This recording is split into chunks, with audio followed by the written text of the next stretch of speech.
Bien, tu fais, visiter les Kamalobana et Bélé.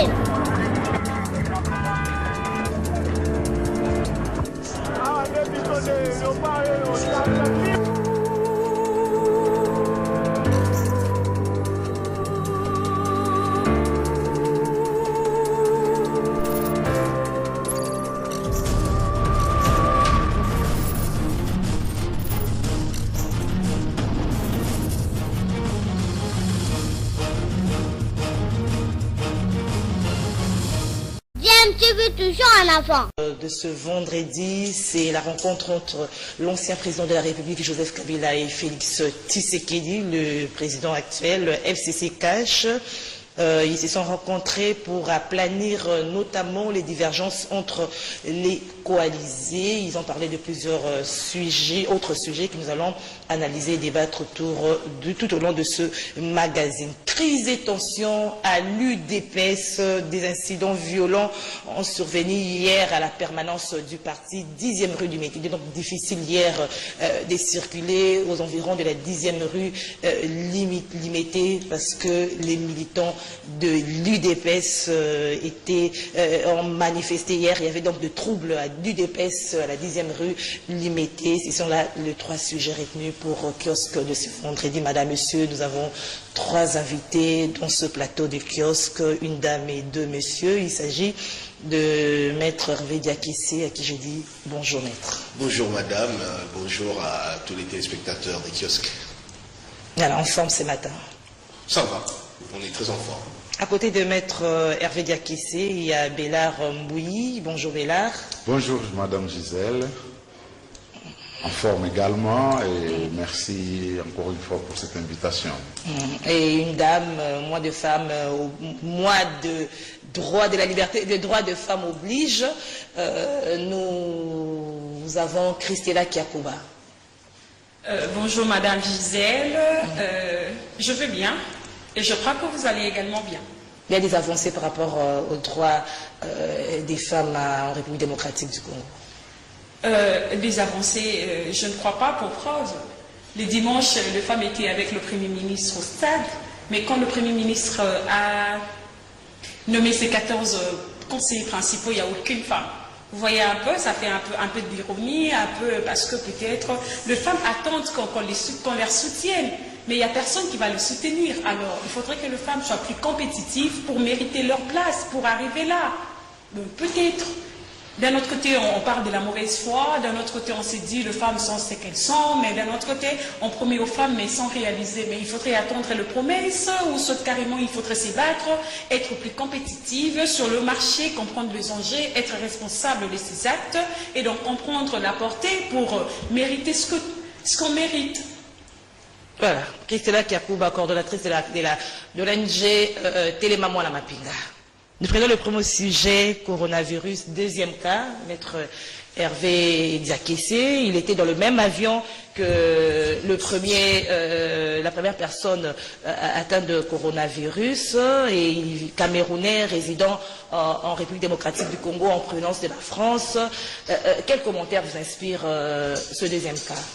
Alors, on va dire que la question est sérieuse. Et elle est tellement sérieuse qu'elle détonne avec la désinvolture avec laquelle, jusque-là, j'ai l'impression que le sujet est traité en République démocratique du Congo.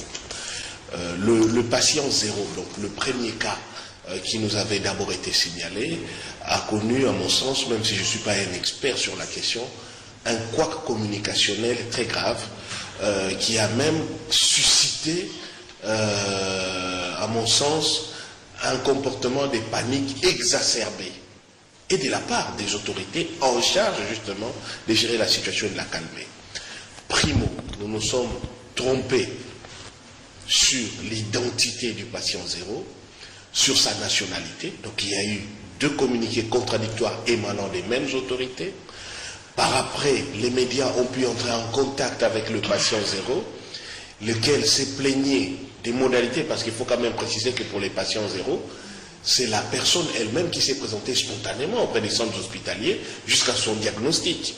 Donc ce qui remet déjà en cause le dispositif ou les sérieux du dispositif de prévention au niveau de l'aéroport, du moins en ce qui concerne celui-là. Bien que, il faut aussi le reconnaître, dans certains cas, semble-t-il, le virus prend les temps d'incubation nécessaires dans les 2 semaines pour se déclarer. Mais les mécanismes de prise en charge du patient zéro, même les plaintes dont il a fait l'objet, et la panique suscitée au centre d'amitié sino-congo. Voilà, on a vu des patients s'enfuir à l'abandon, rentrer chez eux, et lui-même les patients zéro qui auraient dû faire l'objet de toute l'attention nécessaire pour sa mise en quarantaine sur les mécanismes de prévention pour éviter la dissémination du virus, déplorent les conditions malheureuses. Il s'agit d'un seul. Des moustiques, qui n'est pas bien prise en charge. Alors, vous vous rendez compte, parce que c'est les patients avec qui on doit le plus collaborer, pour connaître les lieux où il s'est déplacé, les personnes avec qui il aurait été en contact, et celui-là, il dit même que on avait peur de venir, le personnel médical aurait fui, on avait peur de l'approcher, et il y aurait même une aiguille de seringue qui se serait cassée quand on voulait l'approcher. Donc bref, c'était chaotique. C'était folklorique, c'était peu professionnel. Alors, Maître Hervé Diakessé, si pour 2 cas ou le premier cas, il y a déjà des problèmes de prise en charge, alors si aujourd'hui on arrive à 5, 6, 10, voire 100. Je pense que, bon, Dieu merci, ce pays a quand même développé des réflexes de prise en charge des situations beaucoup plus graves. On l'a eu avec Ebola. On doit reconnaître qu'après les premiers tâtonnements, certainement, et comme il s'agit d'une pandémie, donc il y aura d'autres mécanismes de suivi et d'accompagnement. Mais il est dommage. Il y aura, entre-temps, la maladie se propage. Mais il faut d'abord qu'on comprenne que c'est un virus qui se propage, il est vrai, mais il y a quand même des mesures de prophylaxie, des prises personnelles que nous pouvons prendre, en termes de salutations, en termes de mains à laver, en termes de précautions personnelles. Donc je crois que dans ce genre de situation, il faut d'abord travailler dans la communication avec l'opinion pour collaborer avec tout le monde. Mais il faut éviter de créer une psychose telle qu'on n'a plus le droit d'éternuer, on a pris le droit de tousser, ou même d'avoir une fièvre dans un climat tropical. Donc il faut rester dans l'équilibre, mais dans la prévention. Alors, Bélard Mbouyi, deuxième cas suspect, il faut remettre en cause les nombres de personnes qui étaient en contact avec ce premier, parce qu'on a parlé de 109, il était dans le même avion que la première personne, et on doit maintenant élargir le nombre des personnes qui étaient en contact avec le malade. Ça va de soi. Il faut pouvoir identifier les personnes ayant été en contact avec la personne, ça va de soi, et pouvoir les mettre en quarantaine dans des conditions optimales de sécurité et de meilleure prise en charge, ça va de soi. Sinon, ça ne sert absolument à rien. Et puis, nous avions appris, on nous avait franchement rabattu les oreilles en disant que nous nous sommes apprêtés, qu'on pourrait, en cas de survenance de la maladie dans le pays, on allait mettre les malades à Kinkole, plutôt. Subitement, quand le premier cas survient, on l'amène en Djili, on l'abandonne à son triste sort dans un petit local insalubre, infesté de moustiques, il commence à s'en plaindre, il n'y a aucune prise en charge. C'est extrêmement grave. Vous savez, dans cette région des Grands Lacs, au Rwanda, juste à côté de nous, au cours d'un séminaire gouvernemental, le président du Rwanda avait posé la question à sa ministre de la Santé, Dr Agnès Bigwanaho, pour dire, mais si nous faisions face aujourd'hui à une infection du coronavirus dans le pays, c'est quoi les mesures que vous avez prises? Parce que vous aviez fait un état de besoin pour ça. La ministre n'a pas su se défendre valablement. Elle a été virée le même jour. Virée le même jour. Il n'y a encore aucun cas de Covid-19 au Rwanda, mais la ministre a été virée. Il faut prendre des mesures en aval. Oui, en aval déjà, a constaté qu'elle ne serait pas à la hauteur en cas de survenance de la maladie. Mais chez nous, la maladie est déjà sur terrain et nous constatons que c'est un désastre d'abord communicationnel et en ce qui concerne également la prise en charge et même la communication, la prophylaxie, comme l'a dit Maître Diakessé tout à l'heure. Il n'y a pas grand-chose qui est fait. Alors, ce désastre communicationnel fait que parfois certains commencent à tourner en dérision la parole de l'État qui est porté par le ministre de la Santé. Commence à dire non, c'est parce qu'ils ont le contrôle, parce qu'on aurait promis 19 milliards de dollars aux pays qui ont le coronavirus. Donc, c'est devenu un peu un objet de raillerie dans l'opinion publique. Ça ne devrait pas se faire. La parole de l'État devrait rester crédible. Là, elle s'est décrédibilisée. Et la politique de prise en charge qui est menée jusqu'à présent ne nous semble être qu'un tâtonnement, tout simplement. Nous ne savons pas très bien quel est le laboratoire qui a détecté ce coronavirus, parce que nous savons que ça doit être l'INRB. L'INRB semble assez silencieux là-dessus. Vous suivez le docteur Mouyembe qui parle, qui dit si cette maladie arrive chez nous, ça serait vraiment une catastrophe. Il parle au conditionnel encore, alors que le ministre de la Santé a déjà parlé à l'affirmative. Alors le ministre de la Santé, Bellard, a dit, à propos de cette maladie, se référer qu'aux informations du ministère. Bien sûr. Nous l'avons suivi. Oui. Oui, nous avons suivi ça, c'est vrai. Mais je crois qu'il faut aller plus loin. Il faut aller plus loin. Vous savez, nous sommes une capitale de 10-12 millions d'habitants, avec des conditions de vie et de promiscuité très sévères. Nous avons des gens qui vivent collés les uns aux autres. Quand vous regardez les bus qui viennent de Tchangou, par exemple, ils sont bondés, même pas moins de respirer, et il y a dedans des pasteurs qui prêchent, qui vous font chanter des chansons religieuses pendant tout le trajet. Donc il suffirait qu'un seul soit contaminé pour que tout le bus le soit en même temps. Donc il faut interdire ce genre de choses. Et deuxièmement, il faut interdire les avions venant, il faut fermer les frontières à l'Europe, à l'Asie, à tout pays qui est contaminé. Comment fait les États-Unis? Les États-Unis l'ont fait avec l'Europe. En France, en Belgique, on a fermé même les écoles. Hein? Même les écoles, les universités. Nous n'avons pas aucune mesure. Nous n'avons pas encore une propagation qui peut nous pousser à fermer les écoles, les universités, consorts. Mais ne fût-ce que fermer, à arrêter avec les avions qui viennent de tous les pays d'Europe, de tous les pays d'Asie, donc la ceinture là qui va du Corée du Sud, Chine, Japon jusqu'à l'Iran. Fermer toutes les frontières avec ces pays-là. Donc ça veut dire qu'aucun avion venant de ce pays ne peut arriver chez nous. Le Burundi a pris un exemple très simple. Tous les passagers en provenance des pays où sévit cette pandémie, dès qu'ils arrivent au Burundi, ils sont mis en quarantaine. Tous, immédiatement en quarantaine. Le temps de pouvoir dépasser les délais d'incubation et vérifier qu'ils ne sont pas atteints. Nous, on ne fait rien, on attend. Si ce virus débarque vraiment à Kinshasa en surnombre, mais je vous dis que ça va être un désastre. Un désastre. Jusque-là, notre gouvernement semble être attentiste de façon totalement surréaliste. Alors, Christiana Kiakouba, nous avons suivi les ministres de la Santé, le docteur Eteni, qui au sujet des masques, nous voyons beaucoup de gens dans les rues de Kinshasa avec des masques, mais les ministres qui disent qu'ils ne sont pas encore à cette étape-là, il faudrait, à cette étape-là de port de masque. Quel commentaire d'abord par rapport à tout cela? Vraiment, pour cette histoire de coronavirus, je ne sais plus quoi comprendre.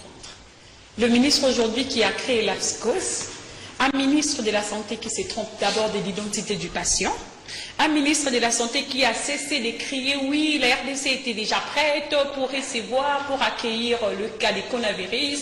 On nous a parlé de l'hôpital de Kinkole, le patient, je veux même qu'il y ait rectification, ce ne sont pas les médias qui sont entrés en contact avec le patient, non.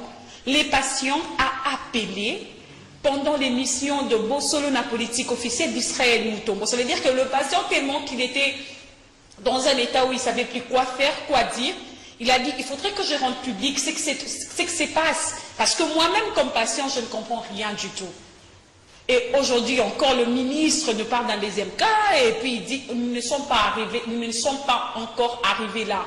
Mais il dit, nous ne sommes pas encore arrivés là. Vous créez une cause comme ça, tout le monde a peur.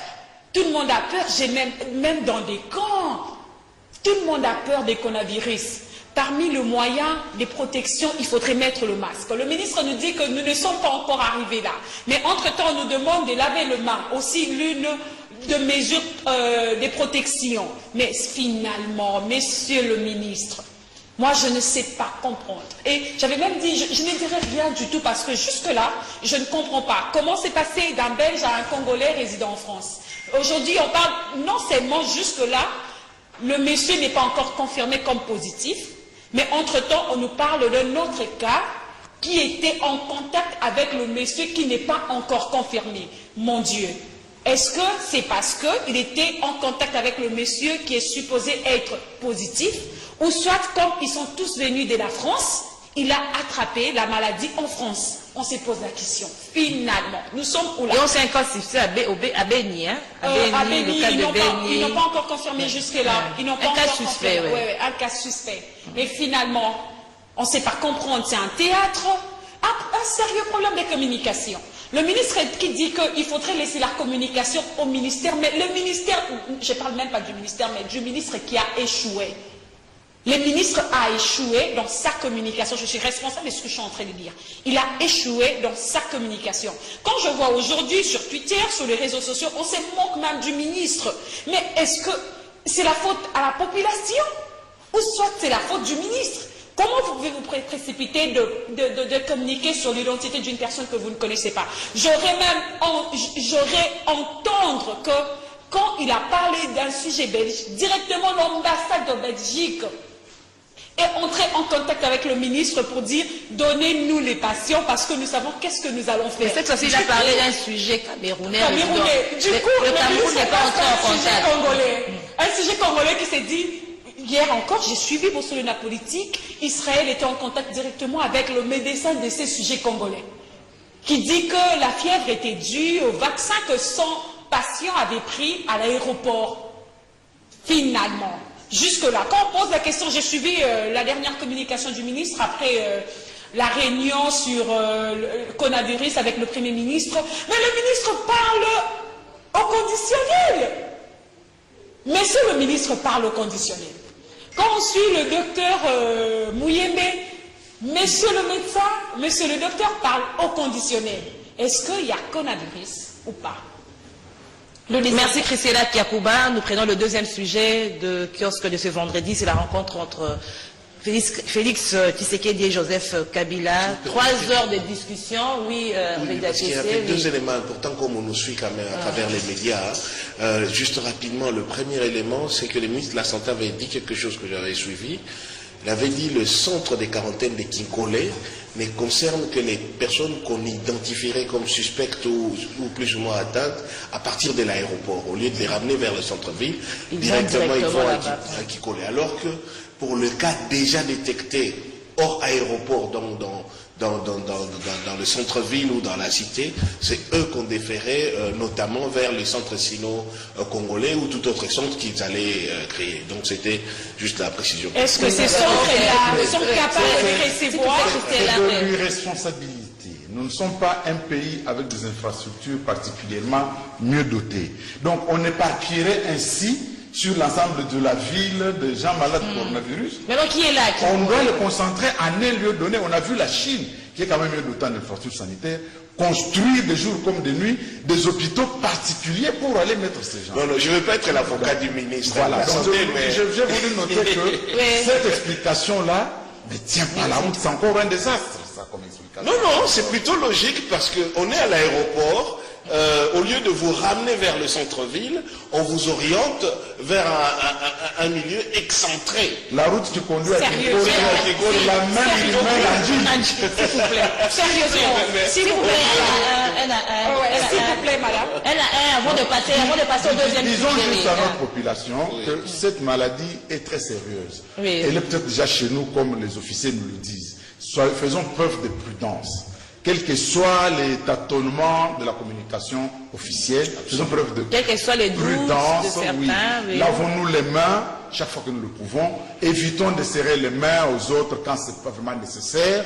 Soyons vraiment prudents. Faisons preuve vraiment de prudence dans cette histoire. Mais restons calmes. calmes. Et collaborons avec les autorités parce qu'en fin de compte, cessons de prêcher dans les bus, cessons de chanter dans les bus.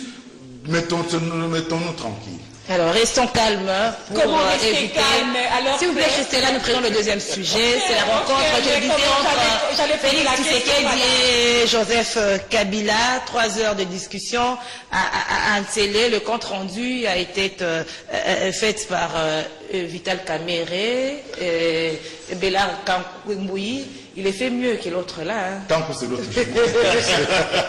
Bélard Mboui. Okay, le compte rendu, c'est Vital Kamere qui l'a fait. Okay. on ne peut pas le lui interdire. C'est au niveau de politique. Il y a aussi Félix, une polémique autour de cela. Oui.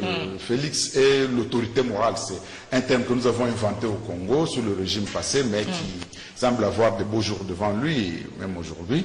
Félix Tshisekedi est le président de la République, certes, mais il est aussi l'autorité morale du cash. Et Vital Kamerhe est, disons-le, un peu son numéro 2 quelque part, son allié dans l'affaire, et Joseph Kabila est l'autorité morale du FCC. En fait, c'est des fonctions qui n'existent pas, l'autorité morale, ça n'existe dans aucun statut, d'aucun parti politique, d'aucun mouvement politique, mais bon, le fait est là, mettons ça de côté, voyons un peu le fond de la question. Bien, le président Tshisekedi et son prédécesseur ont fait le libre choix de coaliser. Parce qu'au regard des résultats tels qu'ils avaient été donnés par la CENI et confirmés par la Cour constitutionnelle, le président de la République élu Tshisekedi et le chef de la majorité parlementaire, Joseph Kabila. On était dans une situation où ils auraient dû aller vers la cohabitation. Mais ils se sont dit, la cohabitation dans ce pays aboutit souvent à des tiraillements et parfois même à des coups d'État, des trucs politiques majeurs. Il nous faut faire une coalition. Ils ont fait donc une coalition. Une coalition, donc ça veut dire qu'ils sont peut-être en voie de devenir une seule famille politique. Alors il leur appartient donc de pouvoir mener cette coalition à bon terme. Il ne faut pas que, entre eux seuls, alors qu'ils ont la Mouka en face comme adversaire, qu'ils se commencent à se tirailler également entre eux. On a constaté beaucoup de tiraillements au sein de leur coalition. Il fallait que les deux s'entendent, se mettent ensemble pour arrondir les angles, baisser les tensions, et peut-être même s'entendre sur le partage du gâteau des entreprises publiques. C'est eux qui ont la gestion du pays. Eh bien, bon, voilà, ils font ce qu'ils veulent, tout en sachant que le peuple les regarde et les attend en 2023. Si c'est qu'ils font, eh bien, ils seront sanctionnés positivement. Alors, merci Bénard.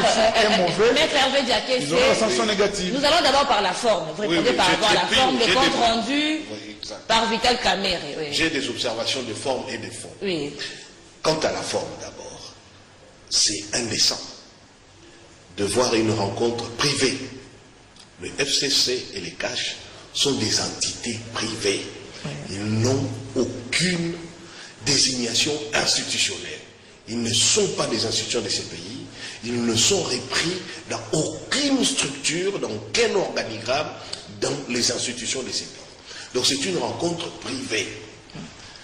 Et ce sont des documents avec en tête de la présidence de la République. Oui, semble-t-il qu'il y avait l'enquête qui reprennent le compte rendu d'une rencontre entre instances privées. Et c'est les directeurs des cabinets. Il faut arrêter avec cette sorte d'anomalie de faire prévaloir des statuts nébuleux privés sur un statut officiel. Quelles que soient les circonstances, les statuts officiels prévaut.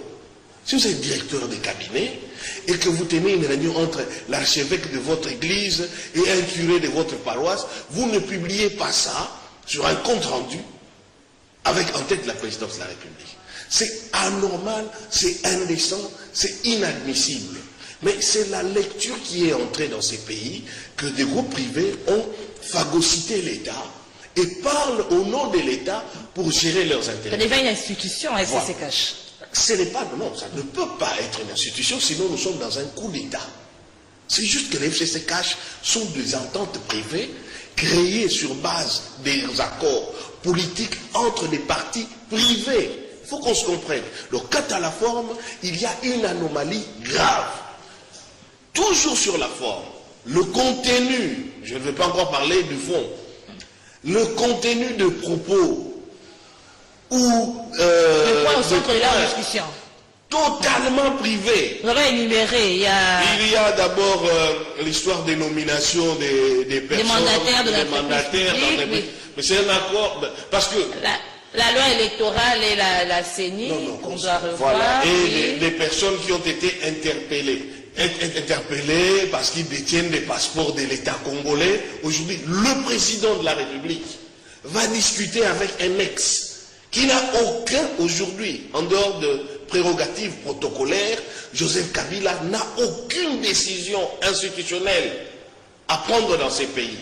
Si des individus se sont vus lésés d'un certain droit parce que un passeport a été confisqué, etc., ils saisissent les cours et tribunaux via leurs avocats pour faire prévaloir leurs griefs. On n'en fait pas un objet de compte-rendu d'une rencontre privée. Lorsque le président de la République reçoit son prédécesseur ou tout autre, il discute des questions d'État. Il discute d'intérêt général. Il peut parler de défense nationale, il peut parler... Je me serais même attendu à ce que l'ancien président vienne avec une expertise liée aux précautions à prendre en matière d'épidémie.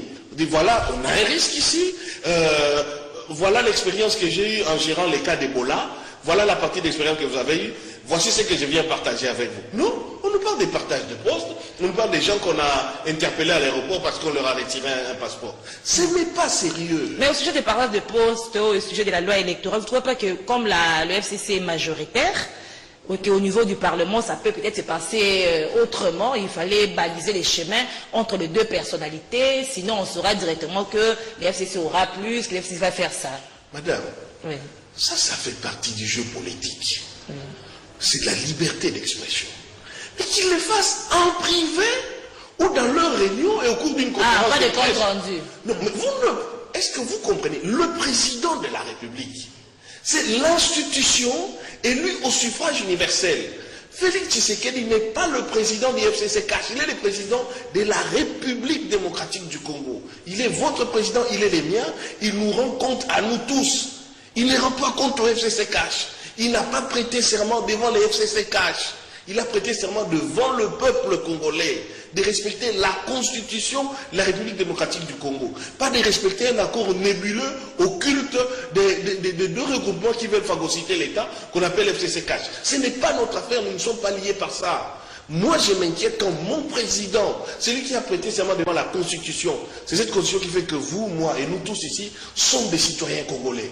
C'est cette constitution qui l'a décrétée. Et c'est la même constitution qui a décrété qu'il est président. Il rend compte au peuple congolais à travers ses prérogatives constitutionnelles. Il ne rend pas compte au FCC-CACH. Quand il se rencontre ou quand il reçoit le président Kabila, c'est pour parler des intérêts de l'État, des intérêts majeurs, de souveraineté, de défense, de sécurité.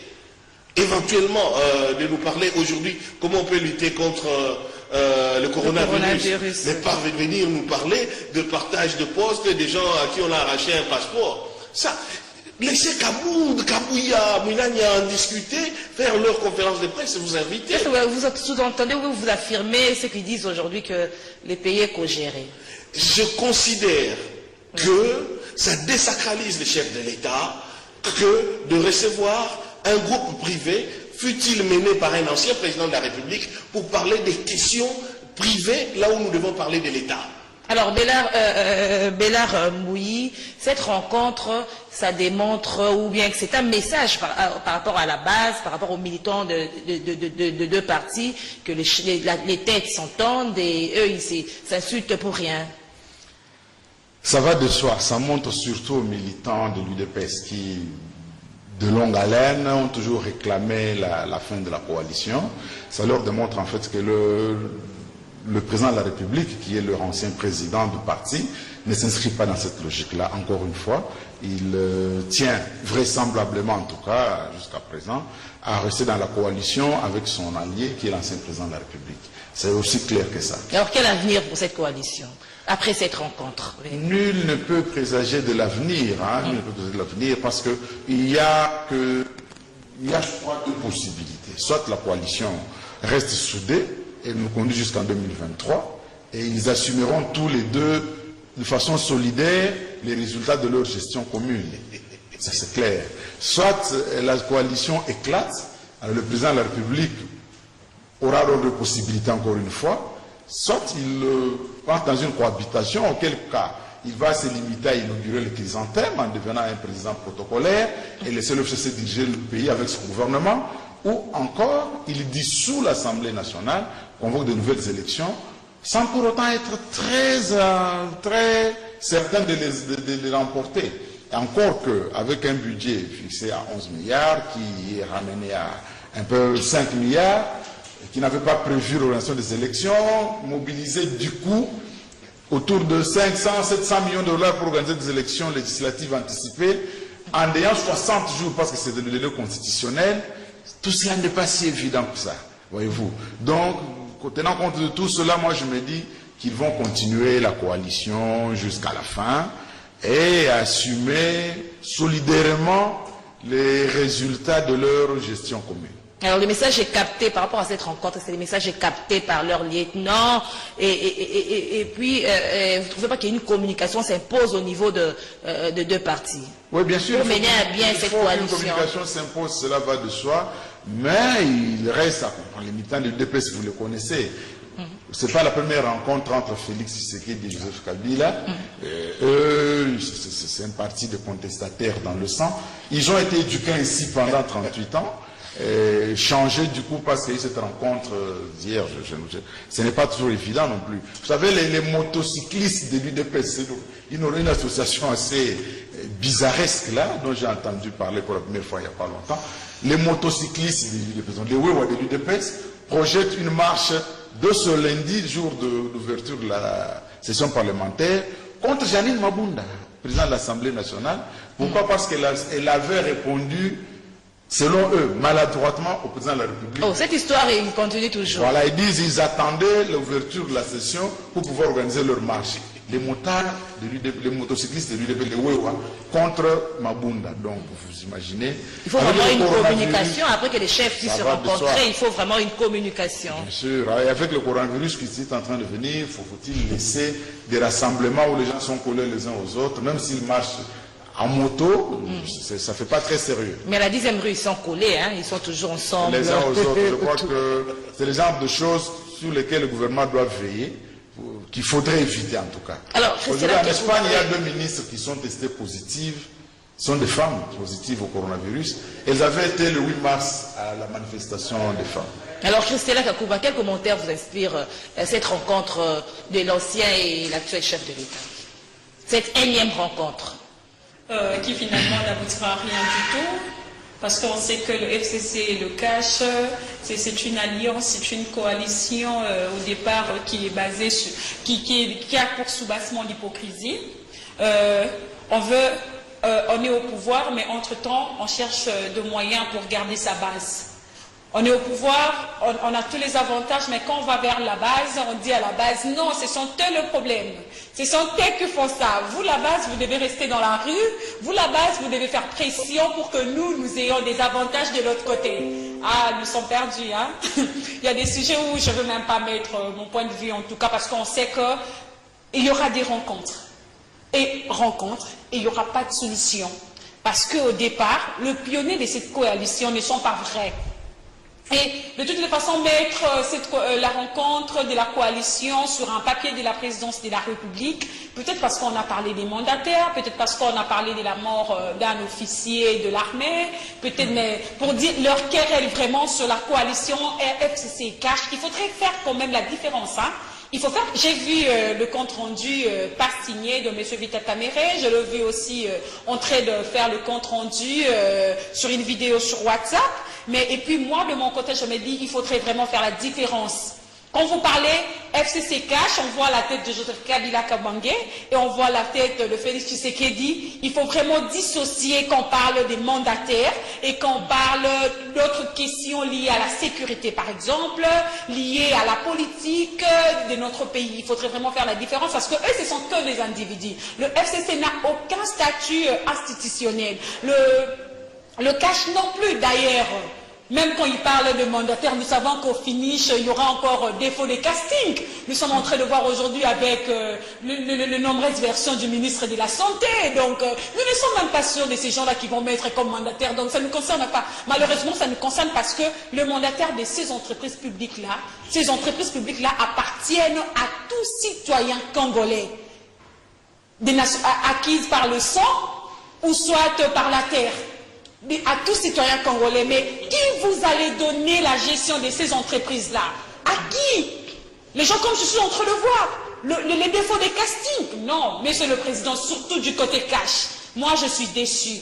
Moi, personnellement, quand j'avais vu le président, il a mis de la jeunesse, je m'étais dit, ah bravo, je vois que nous commençons à être considérés. Mais oui, la jeunesse d'un autre côté, c'est pas un problème, mais je veux bien la compétence de la jeunesse. Déjà qu'il a échoué avec son cabinet lui-même, son cabinet, où il n'y a pas eu coalition pour nommer les conseillers principaux, les conseillers spéciaux qu'on voit d'ailleurs se battre au stade. On nous dit finalement que non, quand il est au stade, il faudrait enlever la casquette du conseiller spécial. Parce qu'il est au stade. Quand il revient dans le sujet où saute... Il a cette casquette. Il a cette casquette du conseiller spécial, ouais. Alors, on reste à l'UDPS, puisque vous avez évoqué la question de l'UDPS avec ce qui s'est passé hier à la 10e rue du Mété, Christella Kiakouba. Nous avons l'impression que l'UDPS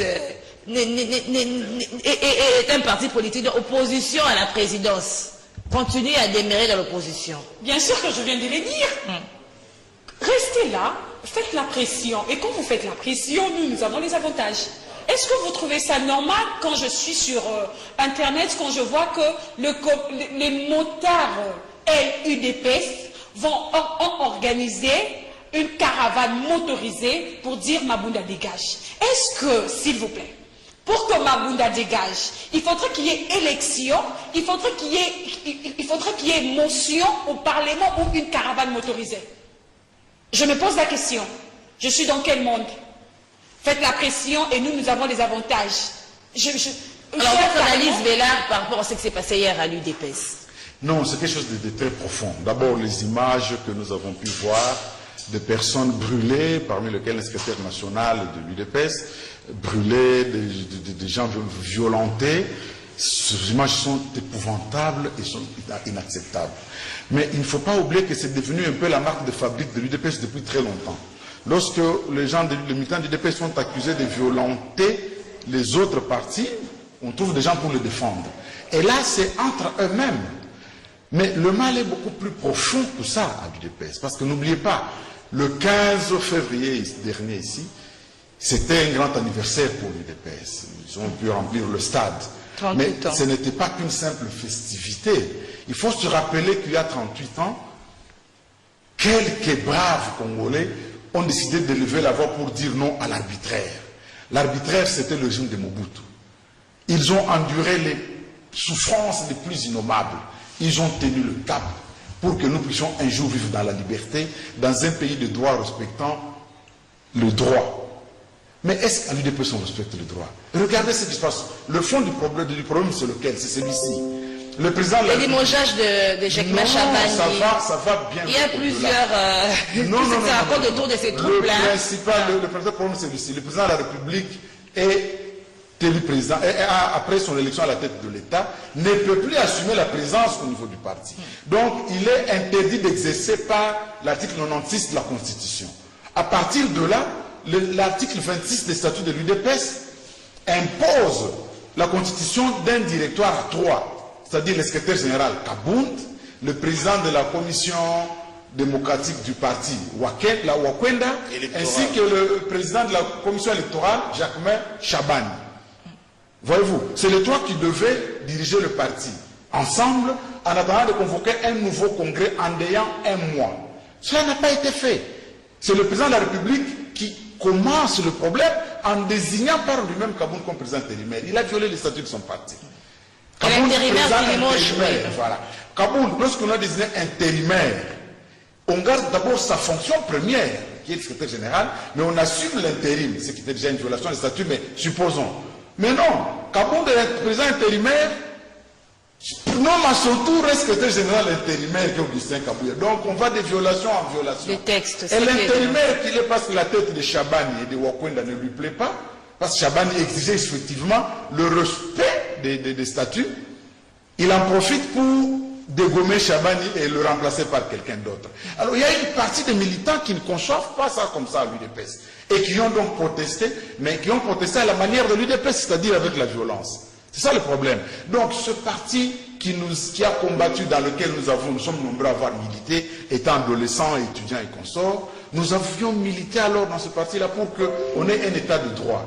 Ce n'est pas pour voir le parti lui-même. Si au sein du parti, les petits statuts sont violés, Qu'est-ce qu'ils feront avec la constitution de la République au niveau de l'État? Alors, Maître Hervé Diaké, c'est outre les limogeages de Jacquemain Chabani à la tête de l'ECP, il y a aussi, on parle également des nominations au sein des entreprises publiques. La base dit que ce sont les responsables qui s'enrichissent, la base ne se retrouve pas. C'est même la raison pour laquelle ils ont lynché le secrétaire général Augustin Kabouya. Il faut relever, comme l'a dit Béla, l'UDPS est né à partir d'une pétition de principe, résistance à l'arbitraire. Mais même quand ils ont ces 38 ans de combat démocratique, il y a une chose qui est inadmissible, c'est que c'est un combat démocratique non violent. Et de plus en plus, on est en train de basculer dans la violence. C'était prévisible à mon sens. On a déjà eu le coup de Semos avec toute une commune qui a été kidnappée. Ngaliema, dont l'état civil est totalement bloqué dans son fonctionnement, mais on ne dit rien. Mais il faut relever aussi, à la décharge de ces partis, je sens à la différence des autres partis qui ont exercé le pouvoir, les militants de l'UDPS savent résister à leur hiérarchie et mettre le point sur les i ou le doigt là où ça fait mal, en rappelant leurs propres idéaux. Ce qu'on n'a pas connu. Quand on a des partis au pouvoir, c'est des partis moutonniers, où on est là pour encenser les chefs et en espérant avoir sa place. L'UDPS est encore, ou une portion de l'UDPS a encore gardé, je l'espère, cet idéal et cette éthique pour dire que nous sommes dans la dérive et ça ne va pas. Les observations qui ont été faites là sur la manière dont mon confrère Jacquemain Chabani et les autres membres de l'UDPS commencent à être mis à l'écart, c'est une dérive réelle. C'est une dérive réelle qui commence à partir du moment où Gaboun succède à Félix Tshisekedi d'une manière non statutaire. On a essayé un peu de calmer les jeux, mais le fondement était déjà pourri. Les restes ne pouvaient qu'en découler.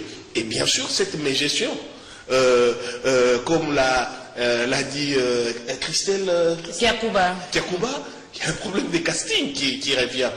L'UDPS est un parti de masse, un parti dont les militants ont donné plus que de leur liberté, de leur sueur. Certains ont donné de leur vie.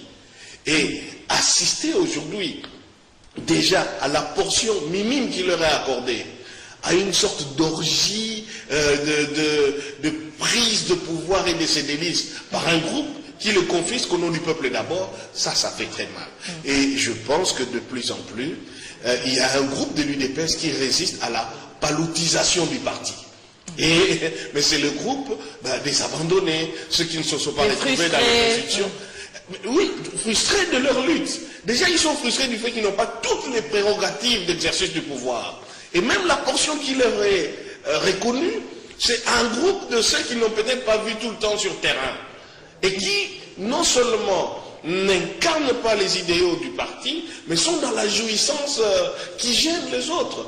Donc on a un problème réel, qu'ils respectent leur propre statut et qui se déterminent. Mais surtout qu'ils libèrent quand même la commune de Ngaliema, parce qu'on ne peut pas non plus rester Ils sont toujours là. Ils sont toujours là. On a comme l'impression que, s'il te plaît Christella, on a comme l'impression que l'UDPS, au lieu de gérer, de travailler pour le développement du pays, parce qu'ils sont au pouvoir, parce qu'ils ont la présidence, ils sont en train de distraire la population. C'est ce que j'allais même dire sur contredire M. Béla, quand il dit qu'une portion de l'UDPS une portion de l'UDPS est restée avec leurs idées, mais non, M. Béla, ce n'est pas non, ce n'est pas une portion, ce sont des gens, ça c'est ces groupes menés par celui-ci manipulent, il n'y a que manipulation à l'UDPS, s'il vous plaît. Je me suis Prenons le cas de la maison communale de Ngaliema. Madame, s'il vous plaît, parlons peu, parlons bien. La maison communale de Ngaliema est à 5 minutes de la résidence du chef de l'État. Vous voulez me dire que le chef de l'État n'a jamais vu ça, n'a jamais compris ça? Et Jean-Philippe qui s'est dit que, qu'est-ce qu'on doit faire? On doit envoyer les policiers à 5 minutes à une commune qui est à 5 minutes de la résidence du chef de l'État. Délocalisons le bourgmestre, emmenons-les à un autre endroit. Non, ce sont que des personnes manipulées qui ne comprennent même pas pourquoi ils sont dans la rue. Merci Christella. Malheureusement, le temps nous fait défaut. Merci Christella.